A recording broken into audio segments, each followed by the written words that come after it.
constraints. So, and I spoke to it. So. Is there a second? I'll second. Yes. Oh, tabling it till after USDB. Thank you. Which we anticipate will go till about 3 because they've got some hard commitments. So, do we need a vote on that then? I think we need a vote if it's a motion. Yeah, correct? let's so vote. All in. Let's see. Do we need I guess we need everybody because we've got still a couple online. So the motion is to table until after USDB so that we can hear from them and help them make sure they get their time certain. So can I do a voice vote on that, or do I have to do the whole? Yes. It's up. It's already live, so let's go for it. If you could all please vote on the motion to table the item we were on, which is the information sharing item, till after USDB. Member Green, Member Carey, could I get your votes? Yes. Member Carey's a yes. Member Green?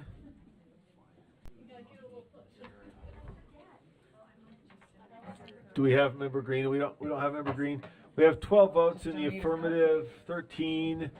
Missing Member Carey. Anybody else? Member Lears? Board Member Klein's not here. Okay, so we need to undo Emily, Member Green's yes vote because I think we didn't actually hear from her. All right.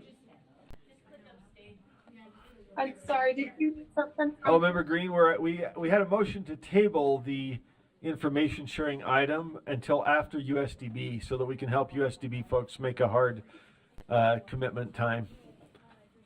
Sure, yes. Member Green is a yes. So we've got 13 in favor. Are we missing anybody? Okay. That motion passes and we will table and let's move to USDB. Thank you for joining us, Superintendent Coleman and your team. Everybody, great to have you. Carl, and I'm bad with Michelle and Susan and Carl. Assistant superintendents of your respective positions. Thank you. Superintendent Coleman. Thank you. Thank you. Okay, so today we just have a few items. The first is not working. We do have a public comment. Oh, sorry. Let's do that then, unless that's Superintendent Coleman's job to move to. Who do we have for public comment? Deborah Cook, are you with us for public comment on USDB? Thank you. Okay, we have a 2-minute limit. We won't start until you're ready.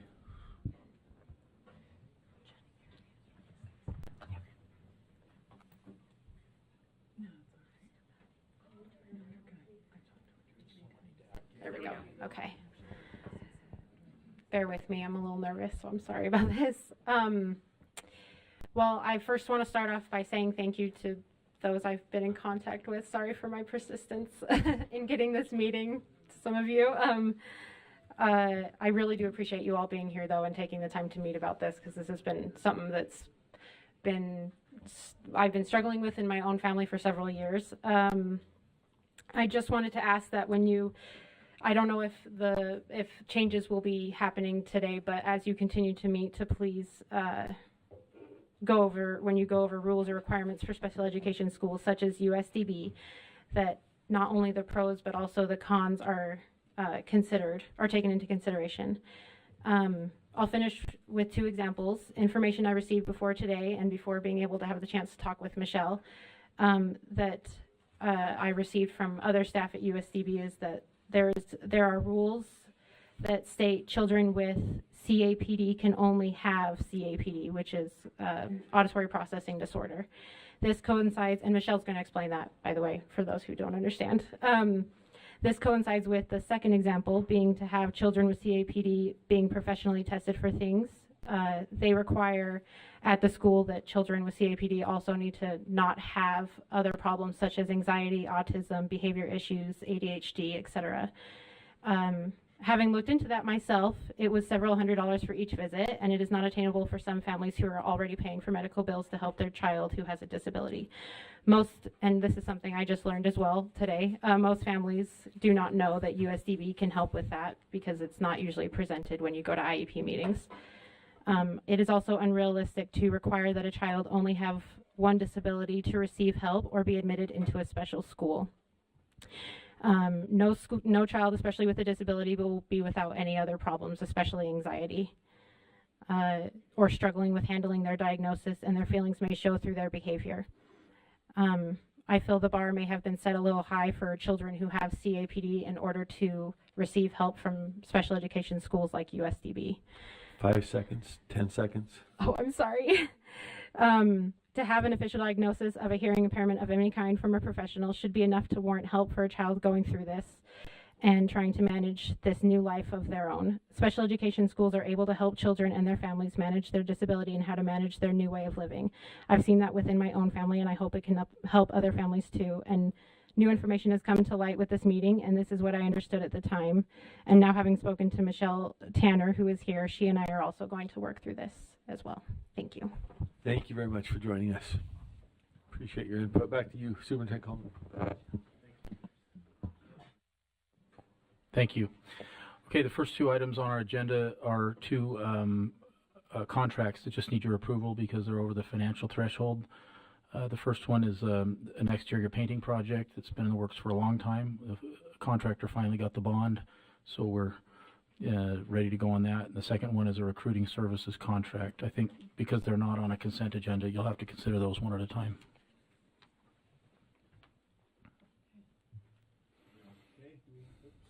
Let's see. So do we need a motion? I think we are looking for a motion, correct? Member Bogus? Motion is to approve. Let me just call up the exact language. Approve moving forward with the Ogden campus exterior painting project. Is there a second? Second. Second from Member Vice Chair Hart. Any discussion on the motion? If not, please vote. Did anybody want to speak to the motion? I'm sorry, Member Bogus. We didn't ask you to speak to it. No, I reviewed the information back up. Okay. And this addresses painting the exterior metal fascia, windows and door frames, metal doors, metal casings, and paint steel handrails. So, seeing no lights, please vote. Member Carey. Member Carey is the yes. Both Member Green and Member Carey are yes. Thank you. And let's see, we're missing two. Down to one. Are we missing somebody? Let's see.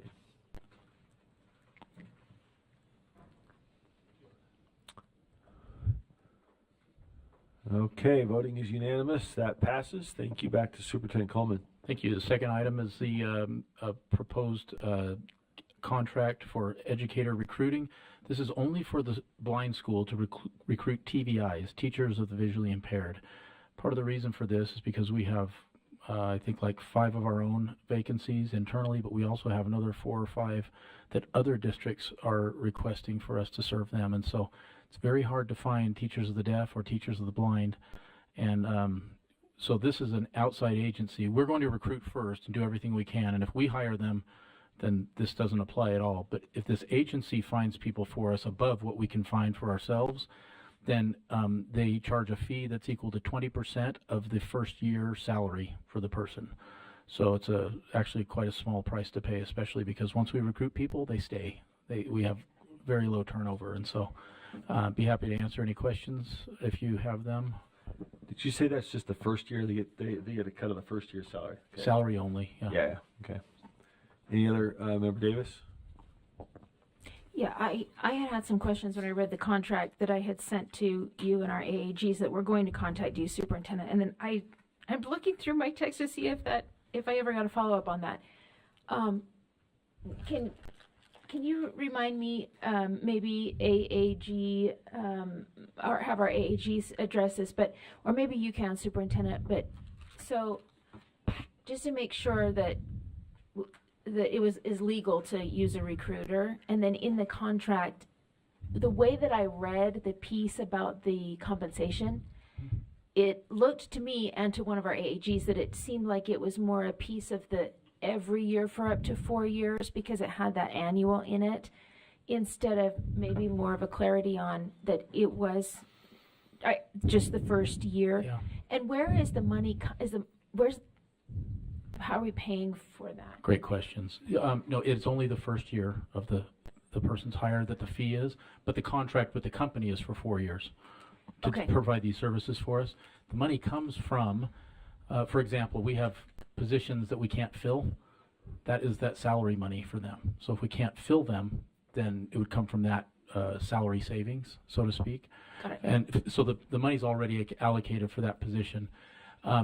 Although if it's not for USDB, if we're hiring one to serve another district that's contracting with us, that fee will be part of the contract with them, so we won't be paying it anyway. That'll be part of their cost of bringing on a USDB educator. And so, can I follow up, Chair?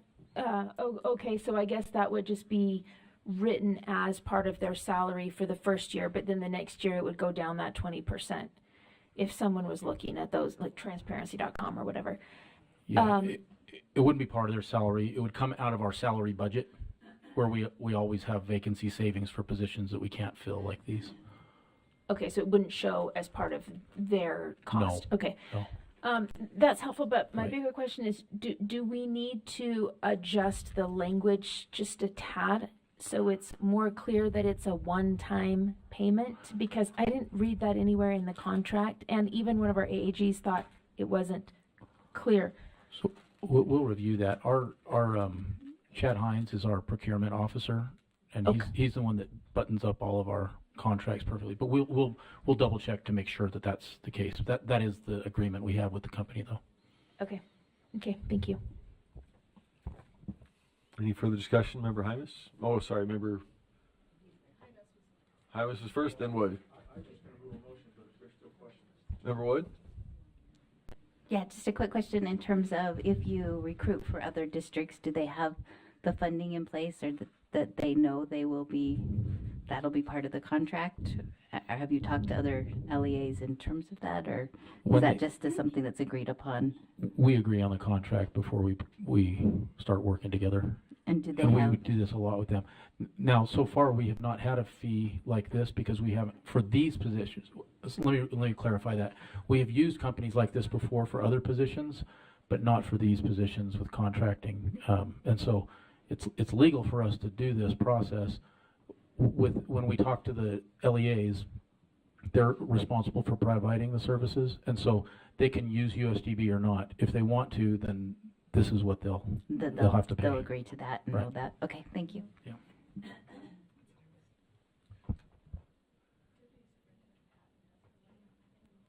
Yes, Deputy Superintendent Patton.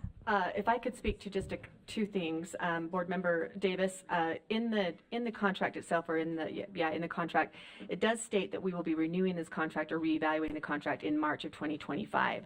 So that might be also where you're getting that 1 year, but we need to look at that and make sure that that's clear. So the contract that we'll be renewing in a year is actually with the recruiting agency itself.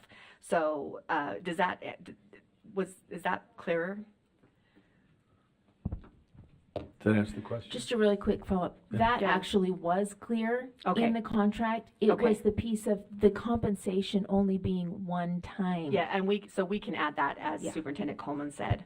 Thank you. And then also, Board Member Wood, I have had a conversation with one of the school districts who is wanting to contract with us for their special ed director. They are aware of this.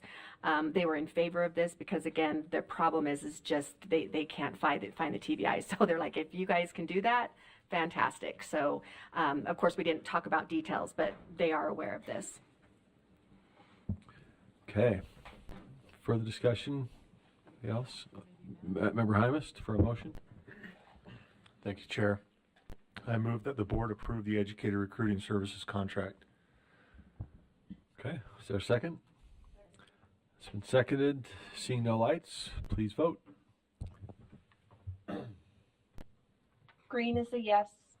Thank you, Member Green. Carey Member is a Carey? yes. Member Carey is a yes. There we go. Got Life. There we go. Missing 2, missing 1.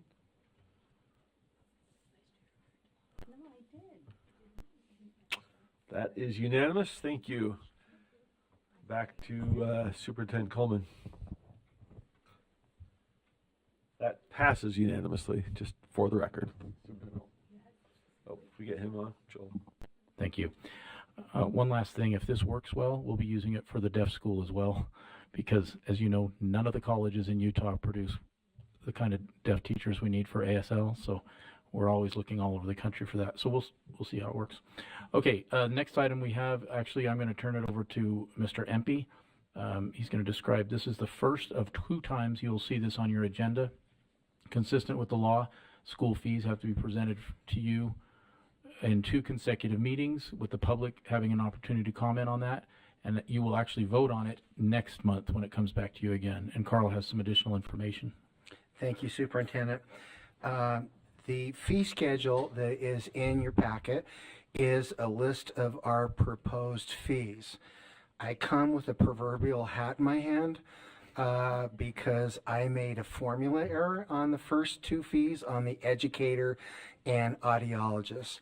Those should be indexed from 2024 to the steps in lanes 5.925%. I put in the formula 1.925%. So let me just give you what those fees are. We're going to revise this. Our Superintendent Coleman's Executive Secretary, Sybil, she'll email this to you, and if you can redistribute that to the board members that have the accurate rates, I'd appreciate that.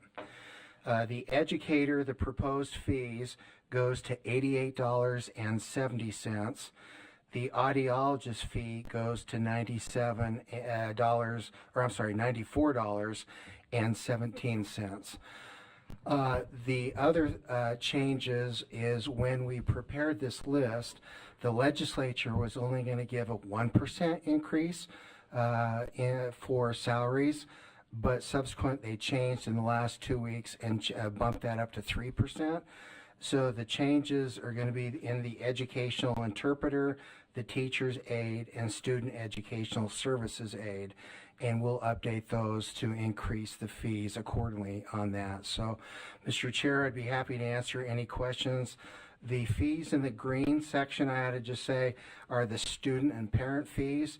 There's only 3 fees: an athletic fee, a study abroad fee that we rebate and refund back to the students so they have spending money on the trip.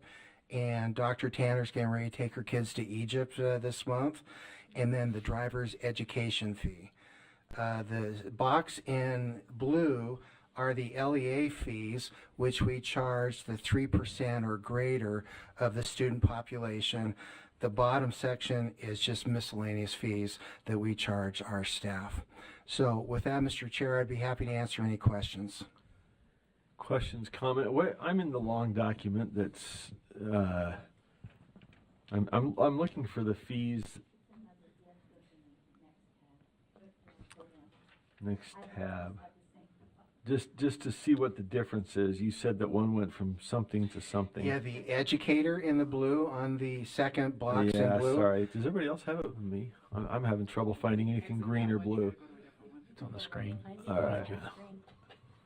There you go. So let me just mention, find my backup. now that you have it, let me just mention again what the changes are. The educator fee we had is $91.49. That's going to go down to $88.70 per hour. The audiologist was at $97.12, and that's going to go down to $94.17. The educational interpreter goes to $54.70.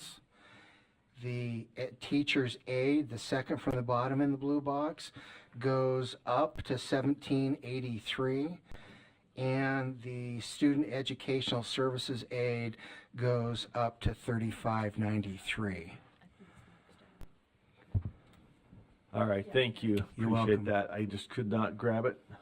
Ah, there we go. It's the next item. Okay, any other comments or questions? I don't need to fumble around. Member Bogus.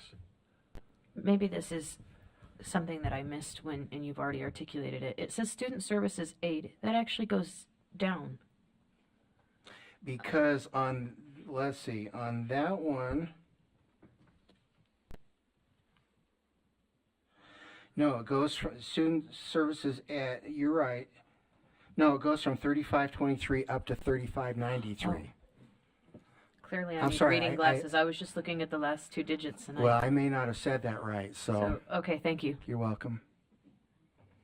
All right, thank you. So Director Empey was explaining to me that this is a two-part discussion, right? So we don't Yes. actually need action here, but appreciate you giving us those adjustments so that we can consider that. And this actually would come up next week, I think, or next month, correct, for action. So, okay, Member Lear, you had a comment or question? Just quickly, curiosity, your out-of-state tuition's $50,000?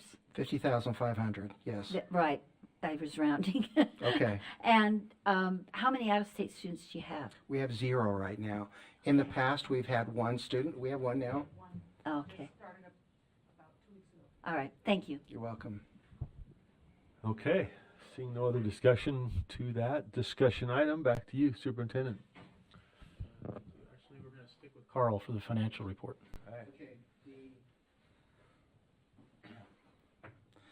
All right, the financial report is for the first 7 months that ended January 31st. We continue to be financially solvent. Things are going very well for us. The revenues and inflows of state money and from transfers from your office totaled I'm just going to round up, 32.5 million. Our expenditures were 27.2 million, giving us a surplus of 5.3 million. You may recall in the past, the State Division of Finance transfers to us 1/12 of our annual budget to us every single month. So in that, we have during the year, there's 2 months in which we have 3 pay periods. March is one of those months, and that's going to take about another $1.6 million. So that's going to reduce us and get us down into about when we do the financials in April that I report through the end of March, the surplus will be in that $3 million range. The number of students served on campus is 355. The students receiving services is 2,294, and the services provided to students are 5,525. And you may notice, if you've looked at the graphs and charts, we've made some improvements. I shouldn't say we. Superintendent Coleman made some really nice improvements, and I think they're a lot easier to read and more informative than what we've had in past years. Our 3 funds that we report the balances to you on is the Land Grant Enrichment Fund is $770,267.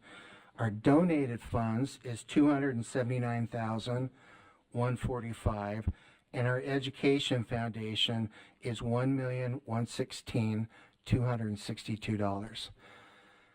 The next 2 pages in your handout is the budget status report that just gives all the underlying numbers that we summarize and put on that first page of the financial report. And then the last financial report is our enrichment fund projects. Of the $631,600 that you approved back in May of last year, we have spent $321,333, giving us a balance remaining of $310,267. And with that, Mr. Chair, that concludes my financial report. We'd be happy to answer any questions anyone has. Thank you, sir. Any questions or comments on the financials? Seeing none, we'll move along. Back Thank to you. Director Empey or Superintendent Coleman.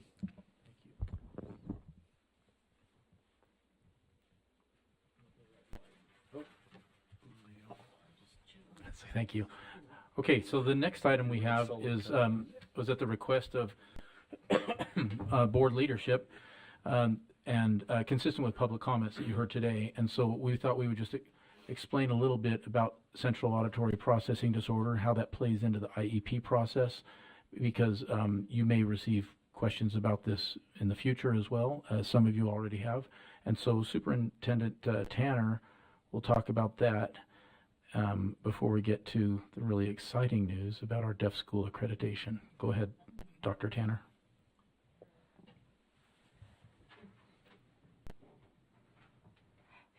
Thank you for taking time on this. I heard a few of you whisper, what is CAPD? So I'm like, awesome, we got a great thing. I am not going to read all this text on the screen. This is the technical definition of what central auditory processing disorder. Sometimes people just abbreviate it and call it APD, just to be short. Basically, in the nuts and bolts of all this, the point is the outer ear works, the middle ear works, the inner ear works. So the child doesn't have technically what you would call a hearing loss within the ears. What happens is after that it leaves the brain and it goes up through these other systems and somehow it gets lost and it doesn't make sense to the brain. So if you look at the diagram here, a typical pathway you've got going up here at the top, letter A, just going up, the sound makes sense. It gets up from the cochlea, which is inside your inner ear, goes to the nucleus, and it makes it all the way up through all the pathways in the brain. There's ways where it can get lost, and that's what you see in B, where sometimes instead of going upward, it goes sideways, back and forth in different ways. And it can cause real difficulty in trying to understand and process sound. So it's not that your ear isn't working, it's that somewhere along the way the path got diverted and something's not working exactly right. So some of the things you'll see that these kids will have difficulty understanding where is that sound coming from, or they understand the difference. Someone's talking and the sound of your fan that maybe all of us in the room have tuned out and we can discriminate against, it sounds exactly like speech to that child. Another one is they'll sit through and you'll talk to them and they're processing the sound. They're trying to really make sense of what you said. It takes a long time for them to respond. You'll see them do, could you say that again, huh? Could you say that again, huh? Which is common for someone who can't hear, but when you check the hearing, you're like, they should be hearing, but they're asking these questions. It doesn't make sense. So they'll answer, this is also something with deaf people too. Sometimes you'll ask a question and they have a response that doesn't quite make sense to you. If someone talks fast, they struggle. Anytime you give more than 3 or 4 directions, that's just auditorily, they have troubles understanding those. You'll notice these kids have difficulty with songs and nursery rhymes. Some of them can't even sing because of that. And so they'll have that. You'll say, here it is, poor musical and singing skills. Misunderstanding of messages. They don't catch like that you're angry or not angry because the prosody wasn't something they understood. And then, of course, that impacts spelling, reading, learning problems, all sorts of stuff. It makes it difficult. They look like they're not paying attention because it's so hard to pay attention because they're really working at it.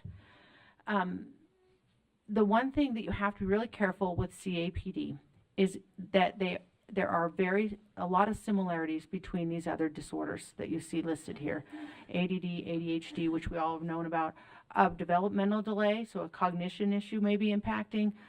You may be a student that's on the autism spectrum. There's just lots of other, in order to get the diagnosis of CAPD, we have to understand what it's not. So just what we're doing to address this, we're following the guidelines that are given by ASHA. That's the body that regulates things for speech, language, and listening. A lot of SLPs work with ASHA. My audiologists work with ASHA. And so we're crafting a policy to work in alignment with ASHA. And so I've got those linked there. What we're recommending, because in order for any student to be placed at USDB, they have to go through the LEA. That's what's the rule. That's the board rule, and it makes sense. We're just saying we need to have an understanding that it's not these other issues, that it is actually CAPD.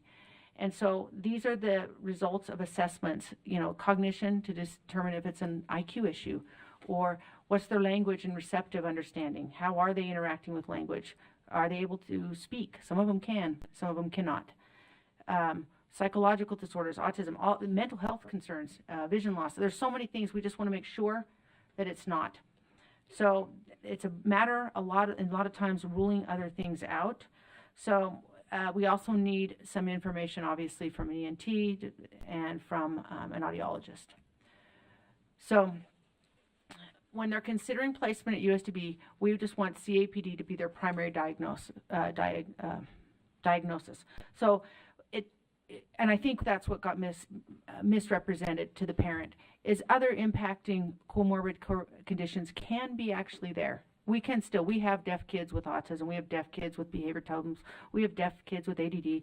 And so in this case, we have to just say they have to have CAPD as their primary diagnosis, so that we know that's truly what's impacting their learning, because otherwise the interventions that we're going to give as a school for the deaf that are geared towards a hearing loss won't have the impact it needs.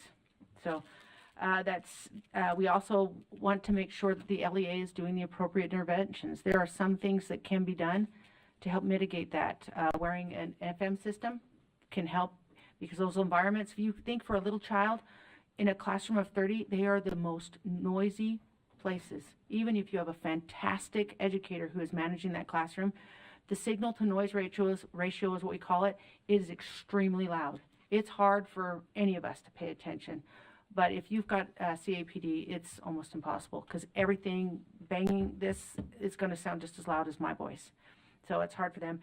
We have to understand that when these kids are placed with us, that one of the ways we mitigate this problem is through American Sign Language, so they don't have to access this.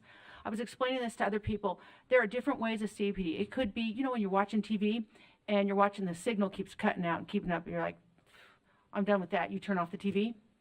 That's what my CAPD kids do. And mentally, they turn it off. They can't rely on it, and it can be moment to moment, and then the next day it could be great, and they can hear fantastic, and then the next day they can't hear hardly anything. There's other kids who, it's like, I give the example of on your TV, it's like you're shh. That means everything's coming in all at once, and it makes no sense at all. And so there's lots of ways this can manifest itself. There's different types of central auditory processing disorder. CAPD is an umbrella term. But when they come here, we want to make sure we rule out all the other conditions. So one of the things we're asking, normally when we screen a student to come to USDB, we just send my director. Since these are complicated students with complicated needs, we're sending the audiologist, our speech language pathologist. Well, we're not sending them. We're going to send the director. But before, we're going to have our audiologist, our speech language pathologist, and our ASL specialist review the information about the student, so that we can make a good informed decision about placement at our school. And there's some guidelines. I'll take any questions you may have. So is this a spectrum disorder? Yes. So you can have a little bit of it or be really bad? It can be all. CAPD is an umbrella disorder. You could say like a spectrum. CAPD, there's what we call the most pronounced one that I see is ANSD, auditory neuropathy. That one is the one that seems to be the most impactful. Those kids don't seem to talk, but you could have some who can. So CAPD is an umbrella term. And then they may say, oh, this one's struggling with signal to noise ratio. This one's struggling to decipher sound, or this one is connecting. It's like the connections make one day and they don't another. So there's differences. Yeah. Member Bogus? Thank you. I just have a comment. I love that you addressed how this overlaps with ADD, autism, ADHD, that they can be very similar, including asking people to repeat themselves because they literally did not take in and process the information. Yeah. I appreciate that. Thank you. Thank you very much. Back to Superintendent Coleman. All right, I told you this would be exciting. We have never been accredited by CEASD, which is the National Deaf Schools Association.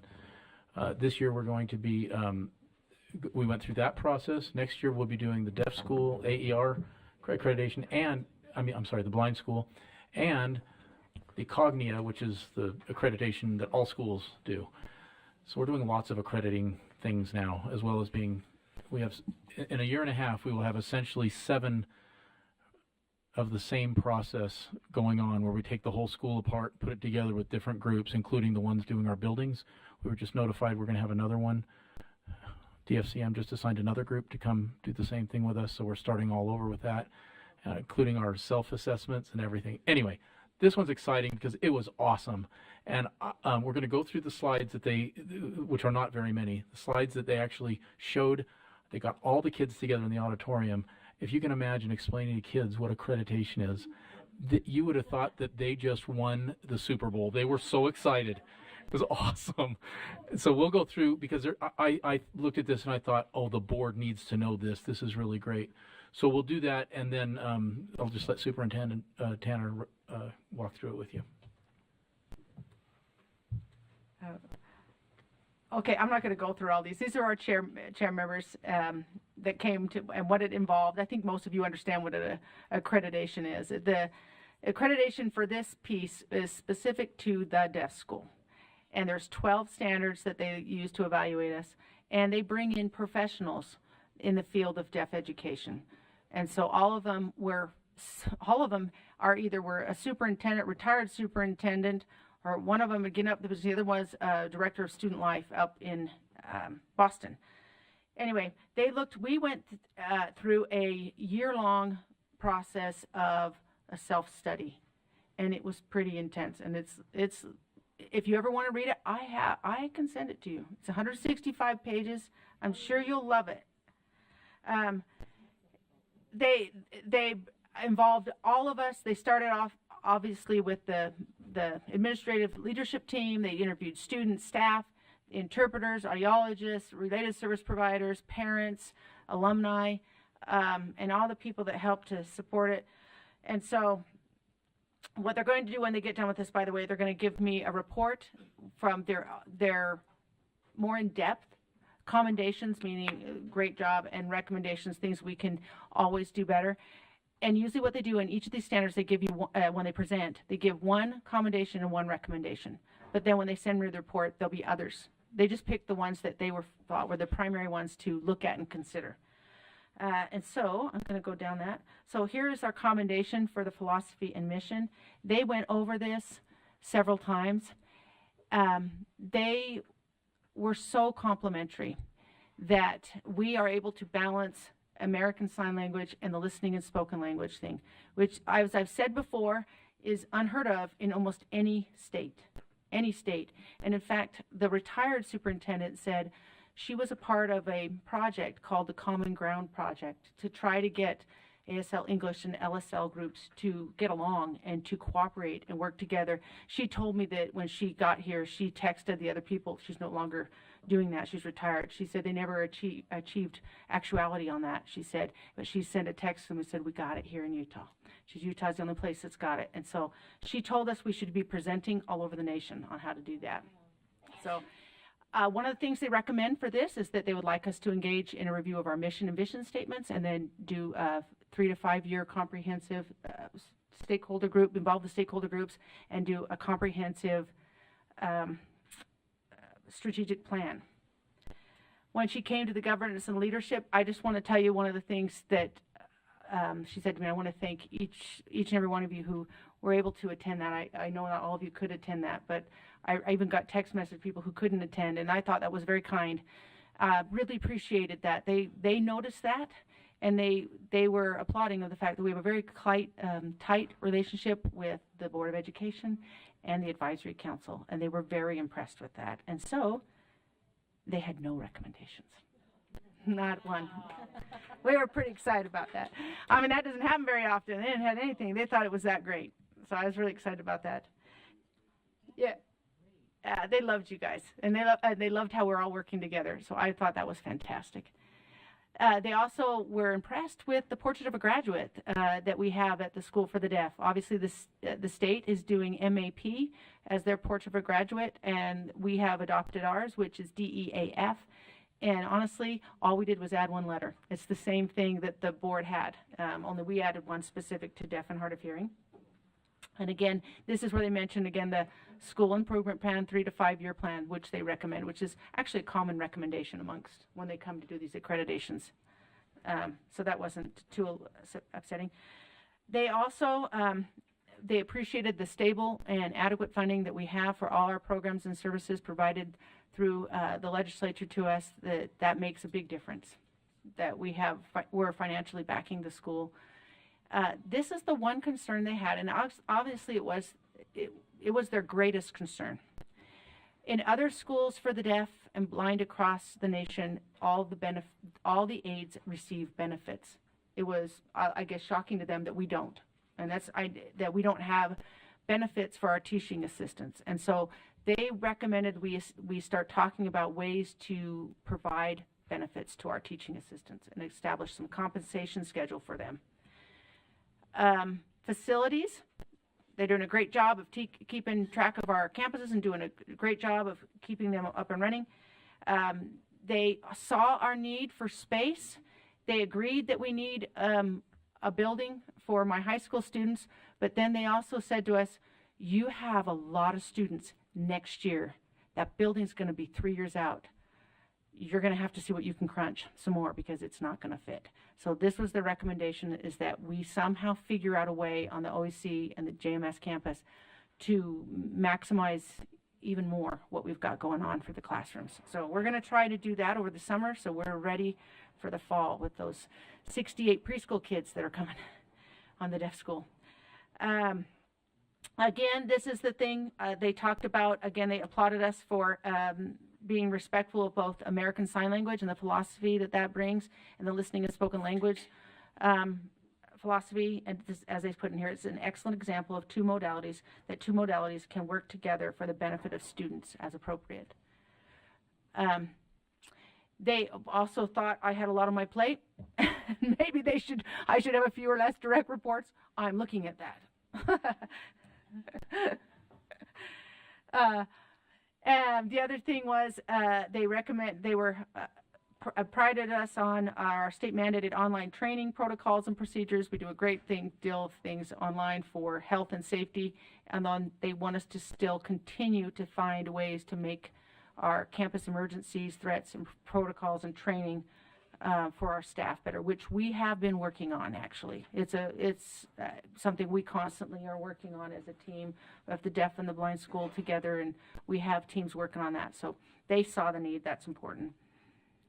Our educational technology, and this is standard 8. This is our teaching, and so we do a great job with educational technology, and we have and it's robust curriculum. We have a robust curriculum. They thought that was fascinating. Their recommendation is they're like, maybe you should eliminate so many options. That's what they said. There's like so many. Our teachers have a main basis of a curriculum, and then we have options for them to supplement. They're like, wow, that's a lot to look at. You guys got a lot. Maybe you should streamline some of those. That's what they recommended with our educational program. But we have a lot of resources, doing a great job of utilizing our curriculums. We have a very robust assessment guide that we've taken, and it says if you have a student that has this kind of need, here's some assessments you can give. Here's a student with speech, a student with language, a student with academics. Here's all the assessments you can give to get more information about this student, which they hadn't seen at any other school, and it's a great guide for the teachers. We use, as I mentioned before here, the measures of academic progress. Many deaf schools use this tool, measures of academic progress. One of the creditors says he's been using this Descartes data, which is actually I would have to add it to our purchase on measures of academic progress to help us analyze our data better so that we can look at it and understand immediately where they're at. So I will look into it and see what it is. I haven't had the chance to look at this one yet. They also were impressed that we put a heavy emphasis on the emotional health of our students, and that we take that very serious. We've spent a lot of time on grit and problem solving, thinking through issues, and so they were acknowledging of that. They want us to continue to, and I agree, we need to continue to strengthen our transition services, more internships, find more funding for the students to be successful as they get out, give them more work experience opportunities.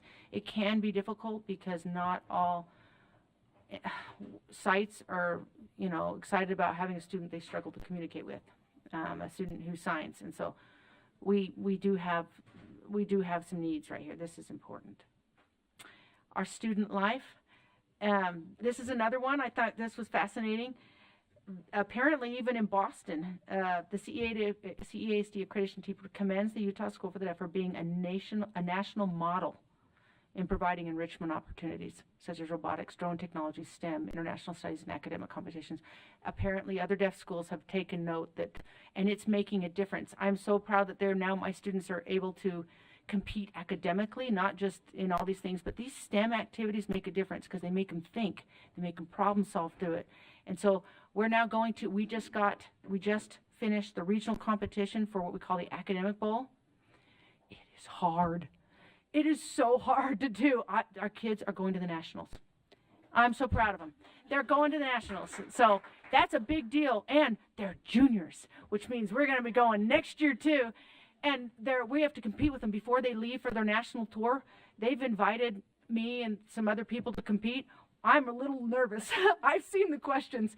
I'm like, oh, those are hard. It's worse than Jeopardy sometimes because you have to know like little pieces of information.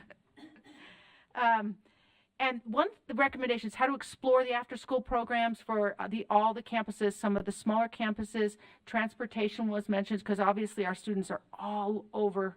So transportation is an expensive endeavor. Ways to try to help those students who have troubles with transportation so they can attend these activities was one they talked about. This is the last one. We do a good job of communicating with the parents through Seesaw and Parent Square. That's the communication tools we use.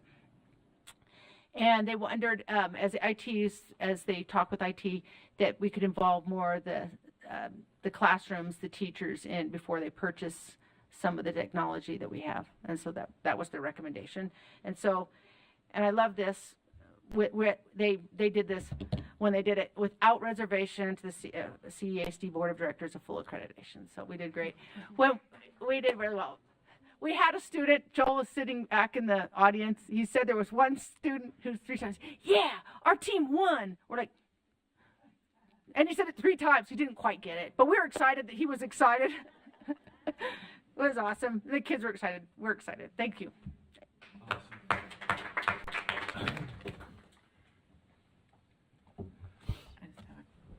Mr. Vice Chair. Yeah, just a quick comment. I know that in conjunction with the work that you've done, that our families themselves, right, part of the reason why we don't have that division that's in other areas is the families came together and said, we're done with that, right, and we're going to work together with the resources we have within our communities, including the school system, to make it successful. So I do think it's a commendable thing that that culture that we've been able to develop here in the state of Utah. And as much as the schools and everyone else, I think that the families that have decided to engage in that capacity, deserve the whatever, right?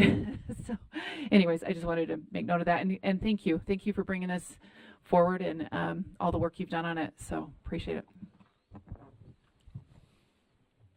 Back to you. Oh, I'm sorry, Member Davis. No, thank you. All the information today has been really helpful in so many areas from both of you, so thank you. I was just thinking to the very first year that I was on this board, probably my first 8 months, you probably remember, all of you probably remember, but was spent with parents of USDB. And this whole divide between LSL and ASL, and I was literally like, oh my goodness, what have I gotten myself into? And then everybody kept saying, it's a fight nationally, it's a fight in the state, it will never be resolved, everyone will always continue to fight. And I kept thinking, why are we spending so much time? I mean, how do we figure this out? But you have figured out. It's really interesting 5 years later to have this commendation that, out of all the places in the nation, that this is one place where our ASL and LSL situation is working cohesively together. So that's real kudos to you. Thank you. Thank you, Board Member Davis. I'm glad you mentioned that. I was thinking back 10 years when it wasn't an issue because everyone just said, this is the way it's always been, you're stuck. When we tried to open up options for parents and not force them into making lifelong decisions for their kids when they were infants, then you came right about the time that the drama really peaked. But I mean, to the credit of the deaf school, I wish there was a documentary on the journey over the past decade there. It's awesome. And frankly, it's not just the deaf school, but today we celebrate that because of their accreditation. So thank you very much.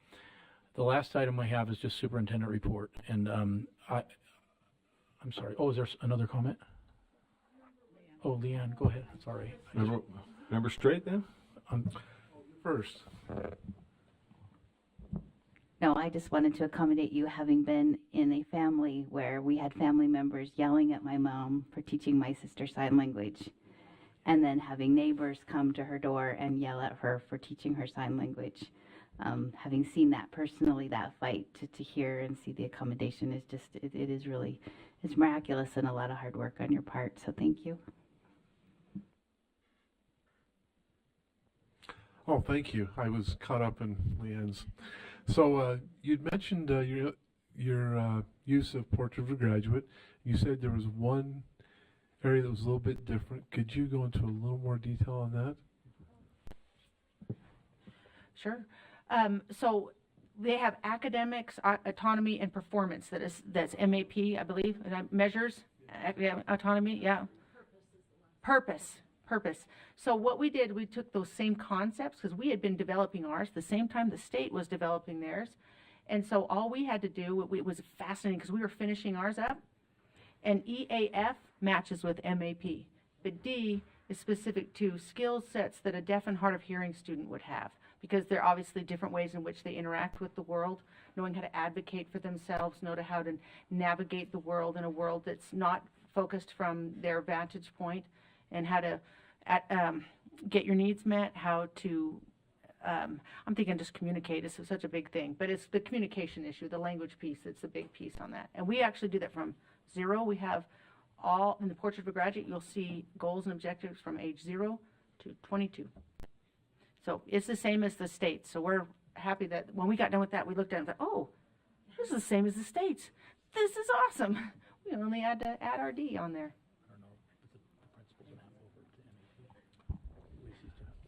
Okay, thank you. Back to the superintendent. Michelle, what are the EAF actual words? They map to MAP. Educational excellence, autonomy, and functionality. Yeah, something like that. So essentially it's... Foundations. Yeah, so it's essentially the state board's portrait plus the deaf identity parts. Okay. Is that... Back to you. Okay, thank you. Superintendent report. I don't have reports? anything that's critical for today, and if the associates do, they can bring it up, but if not, we'll just let you have the rest of your day back. You're welcome to stick around. Join us. It's a party. Thank you. Susan? I just have one thing. I just wanted to let you all know that our 7048 is starting rowing as of a week from Saturday. The boat is coming down. It's a new boat coming down, and our crew will be paddling their first paddle of 2 hours only, because it's pretty cold, off of Antelope Island a week from Saturday. So I thought you might want to know that. So pretty exciting. Very cool. Thank you. All right. Well, thank you as always. Enjoy having you with us, and we will see you soon.